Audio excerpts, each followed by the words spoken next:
वहाबी ये मसले कुछ नहीं समझा इसलिए वहाबी बन गया। इतना मसला ही नहीं समझा वहाबी, इतना समझ गया तो सुन्नी बन जाता। बात समझ में आ रही? फातिहा का नाम सुन्नियत नहीं है, पॉइंट नोट करो। दरगाह बुझाने का नाम सुन्नियत नहीं है, सलाम पढ़ने का नाम सुन्नियत नहीं है।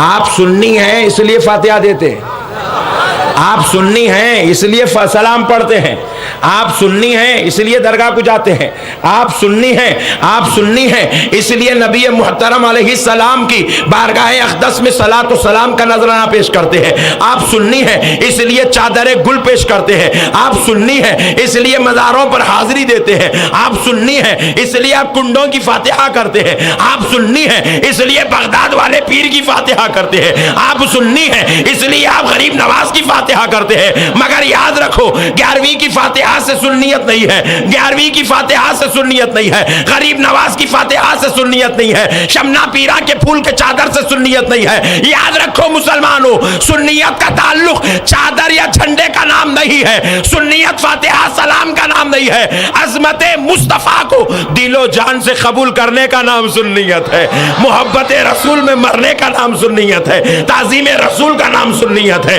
मोहब्बत रसूल का नाम सुन्नियत है, अदब रसूल का नाम सुन्नियत है, इल्म गैब मुस्तफा को मानने का नाम सुन्नियत है। अरे अफसोस की बात है वहां भी सब कुछ कर गया मगर जिसका कलमा पड़ा उसकी अजमत को नहीं समझा है। प्यारे बुजुर्ग और दोस्तों सुनो, अल्लाह रब्बुल इज्जत ने क्या किया है, वह कानून बनाया है, अशहदु अल्ला इलाहा इल्लल्लाह, इस बात की गवाही दो नहीं है कोई माबूद सिवाय और आगे कह रहा है और ये भी गवाही दो बंदो अशहदु अन्ना मुहम्मदन अब्दुहु व रसूलुहु, इस बात की भी गवाही दो कि मोहम्मद सल्लल्लाहु अलैहि वसल्लम अल्लाह के रसूल है। आओ जरा मैं एक बड़ा प्यारा जुमला कह देता हूं कि आप मुसलमान हैं? कब से हैं?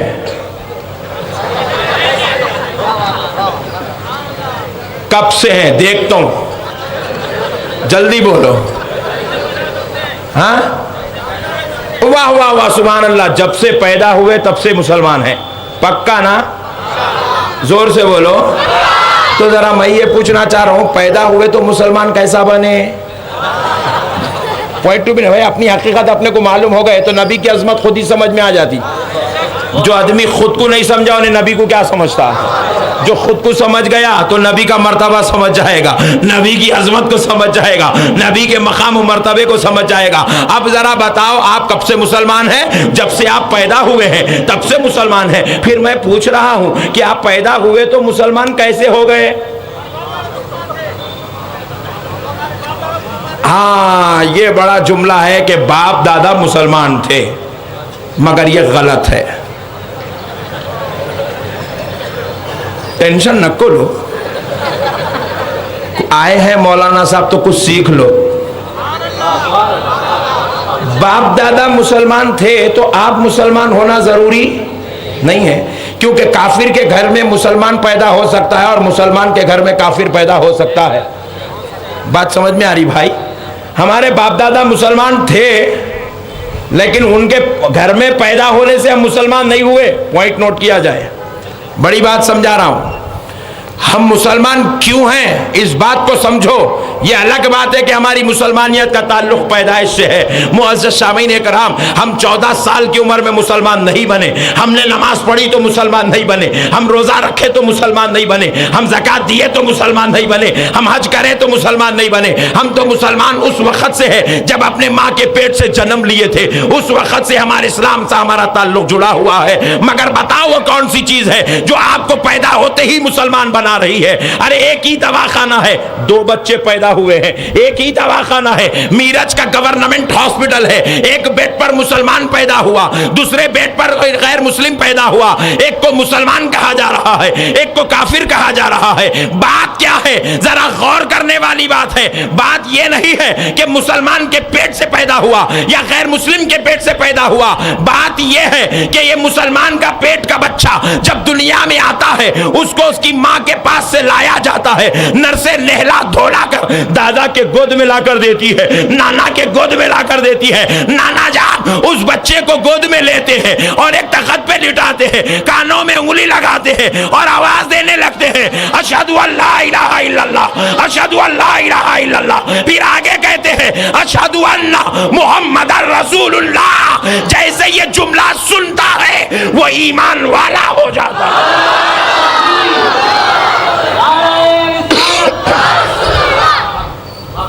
जैसे ही नामे मुस्तफ़ा को सुना ईमान वाला हो गया।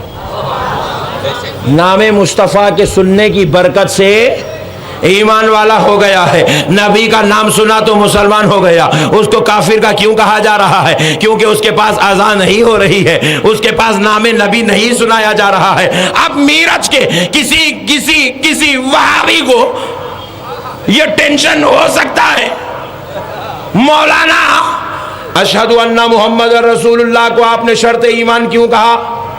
उसने पहले अल्लाहु अकबर भी सुना है, फिर अल्लाहु अकबर भी सुना है, अशहदु अल्ला इलाहा इल्लल्लाह भी सुना है, फिर आपने सबको छोड़ दिया।